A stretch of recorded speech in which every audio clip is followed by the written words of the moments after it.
horse going straight down, and if you look here, the angle of the ribs goes from their head kind of to their back leg, so it's on a 45-degree angle almost that way. So make sure that when you paint the ribs that it looks like that, otherwise it won't look quite right. It goes from the back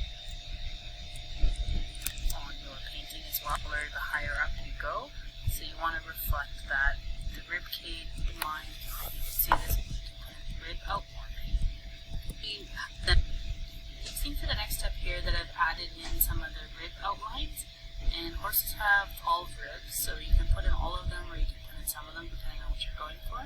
The main thing to keep in mind, and you can see this on the picture, is that the rib cage gets smaller the higher up you go, so you want to reflect that on your painting as well. The other thing is some people tend to draw the ribs kind of at the back of the horse going straight down, and if you look here, the angle of the ribs goes from their head kind of to their back leg, so it's on a 45-degree angle almost that way. So make sure that when you paint the ribs that it looks like that, otherwise it won't look quite right for the horse. Like I said, just go over your lines that you already put out, so your guidelines that are here, the kind of faint lines that we first put in, and just go over with a bit more detail and a bit more paint, and just be really careful to keep those edges as crisp as you possibly can.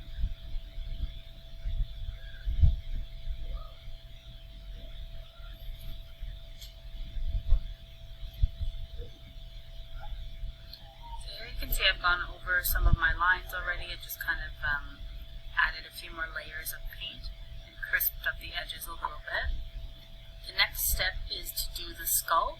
So some people like to do just one side of the skull and some people like to do the whole way around. It's totally up to whatever your preference is.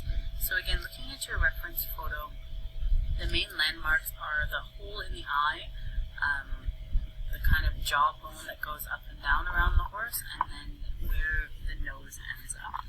So if you look at the reference here, you'll see that the nose part kind of ends before the nostril, and then you have this kind of interesting shape of the jaw where it connects actually back up under the eye. So similarly to before, you're going to block out the features using just kind of a light layer of paint. So I'm going to do a circle kind of around the eye.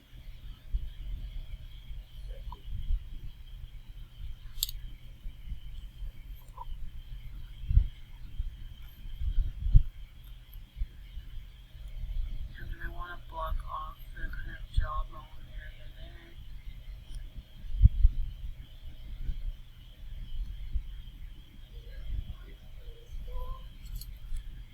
The last thing I want to block off is that little point on the nose. Like I said, it's kind of up above the nostril.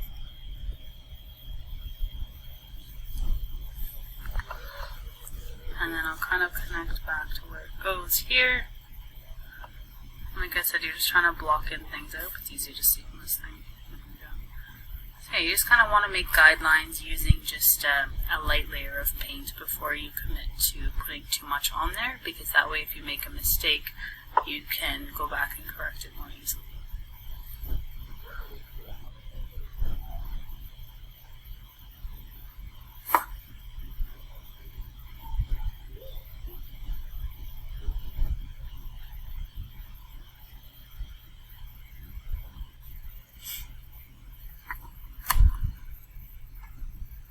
Once you have the skull shape kind of blocked in, you can keep doing what we did before, which was adding more and more layers of paint and making sure that white color is really like dark and has no streaks or no black showing underneath, and then work inside to out. So do the kind of final layer that just edges along the black last, so that you can really concentrate and get a good crisp edge.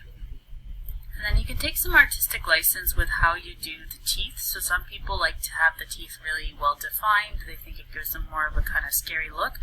And other people like to either leave out the teeth or to kind of paint that line just as a solid black line, depending on the look you're going for. So some people don't like to do the neck bones, and if you were painting on this side where there's hair coming down with the mane, maybe you don't want to include the neck bones, but for this guy, I feel like because he's kind of got an empty space there, I do want to put those in.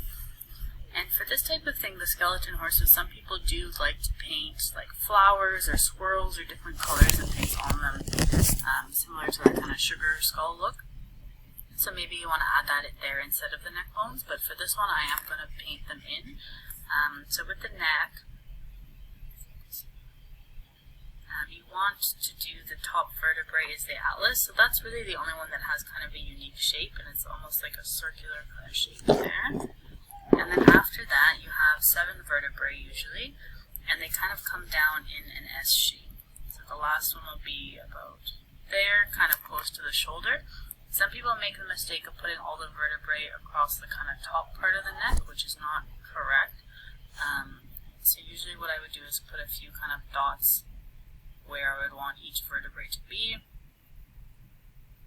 and then I can flush them out later, similarly to what I said with the technique of going inside to out and adding more edge as you go. So the next step, once you kind of have everything blocked in, so this is what I'm going to do for my horse skeleton. I'm not adding any spine vertebrae on the top. And then what I'll continue to do is actually paint here on the inside leg, just the bones that kind of come down and are visible. And then if you want, like I said, you can paint the other side as well. Some people like to paint the full skull just because that's where more of the detail is.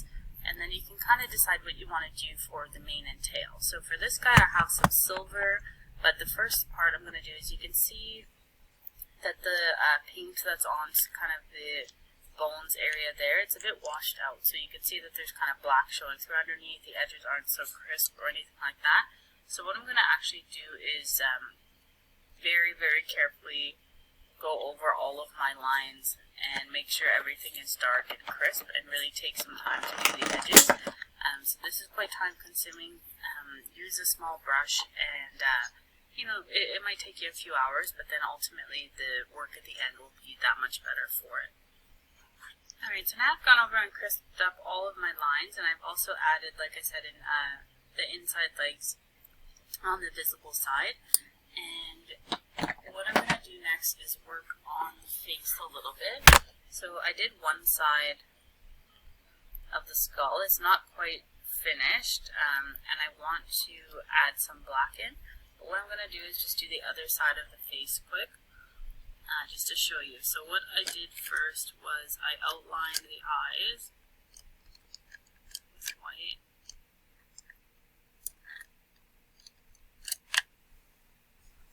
Just kind of roughly to block it in. And then I outlined the remainder of the skeleton. So there's kind of a piece that comes down at the front of the nose, just like a little ledge, and then it curves kind of backward.